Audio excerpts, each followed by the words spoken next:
Welcome to Trending Upward, a podcast that is dedicated to helping you grow deeper in your walk with the Lord. In each episode, we share clear and concise Bible truths that are designed to encourage, challenge, and strengthen you in your walk with the Lord.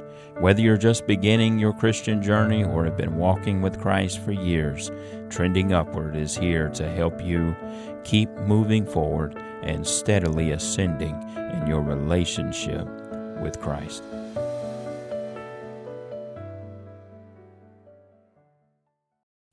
Today we're going to be looking at salt and light out of Matthew chapter 5, verses 13 and 14. We read, "Ye are the salt of the earth, but if the salt have lost his savor, wherewith shall it be salted? It is thenceforth good for nothing but to be cast out and to be trodden under foot of men. Ye are the light of the world. A city that is set on a hill cannot be hid." What I'm about to say is important. Mainstream culture, church culture, says live God loud. So they plaster themselves with things about Christ, whether it's jewelry or tattoos or shirts, hats, yard signs, bumper stickers on their cars. But in the scriptures, we read about something that is much quieter than that.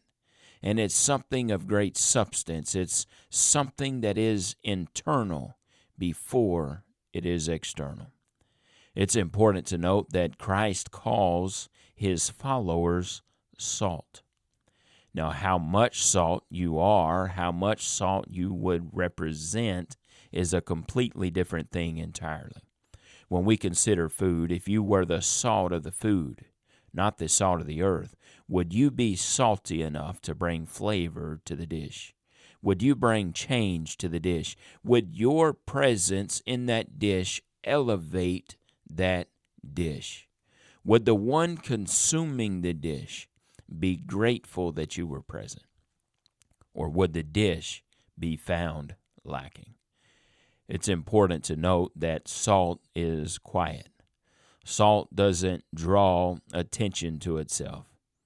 Yet everything changes when salt is present. Salt preserves. Salt enhances everything that it comes in contact with. And in the same way, your life and your words and your integrity or even your quiet obedience can influence others far more than you realize. And you may not always see the impact immediately, but God uses our acts of faithfulness over time to preserve goodness in a world that often feels like it's losing its way. And it feels like the world is losing its way because the world is losing its way. Now, light, on the other hand, light cannot be hidden. Even a small flame pushes out into the darkness. Jesus didn't say for us to try to be light. He said, you are light. That means wherever you go, you are carrying something of him with you. So your kindness, or maybe even your patience under pressure, or your patience under the difficulties and the tribulations in life, or maybe your refusal to compromise. You know, people are watching you.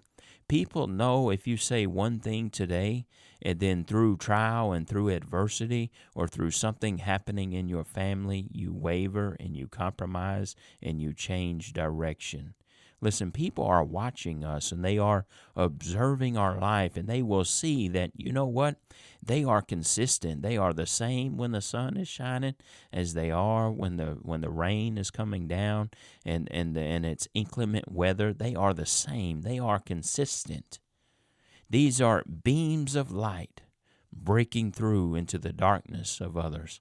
Sometimes it's tempting to want to turn the light down, because light does bring attention to us.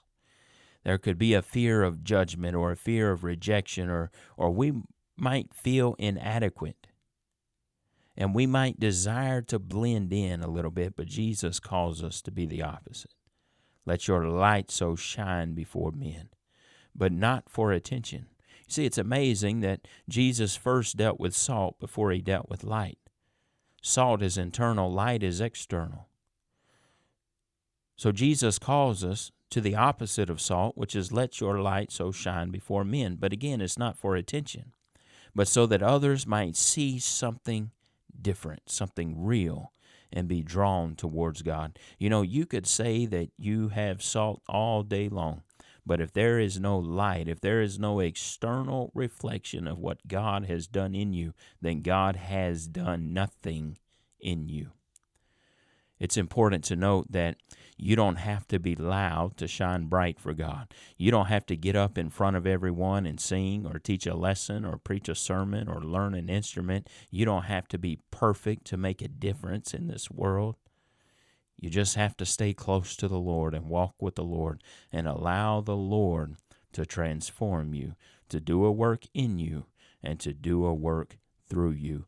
And salt remains effective as long as it stays pure. And light will shine as long as it stays connected to the source. So that's the challenge today. That is the encouragement, to be the salt that God has called you to be, and to also be the light that God has called you to be. Thanks for tuning in to Trending Upward. If today's episode encouraged you, be sure to share it with someone who could use that same truth. I invite you to keep seeking, keep growing, and keep your eyes fixed on the Lord. So until next time, stay grounded in His Word and keep trending upward.